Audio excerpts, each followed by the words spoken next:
आज दिन 3टा बेले आसब +2 पिलामानकर रिजल्ट विधिवत भाव में घोषणा कर उच्च माध्यमिक शिक्षा परिषद ओडिशा। तेणु किपरि तुम रिजल्ट बाहर गोटे सेकेंड मध्यम तुम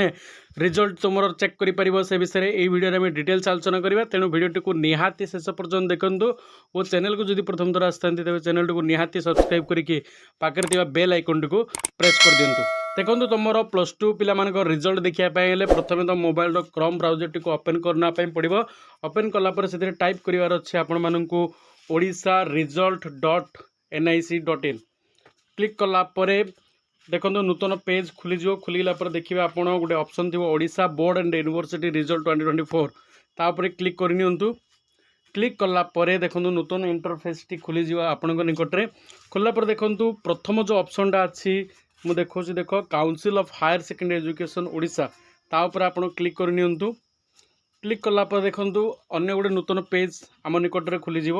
देखो नूतन पेज टी खुलीगला जो थी कि 4टी ऑप्शन आपण मानक देखब जे CHEC +2 commerce vocational regular exam +2 तुम एग्जाम हूँ आर्ट्स साइंस एवं तुम टाइम जो तुम जो स्ट्रीम होती जब आर्ट्स होता आर्ट्स उपर क्लिक कर साइंस होता साइंस उपर क्लिक कर एवं जब कॉमर्स वोकेशनल होती प्रथम ऑप्शन उपर क्लिक कर क्लिक करके आपणकर जो एडमिट कार्ड रे रोल नंबर आ रजिस्ट्रेशन नंबर अच्छी ताको देके आप सर्च करेंगे ताले गोटे सेकेंड भितर आपणकर रिजल्ट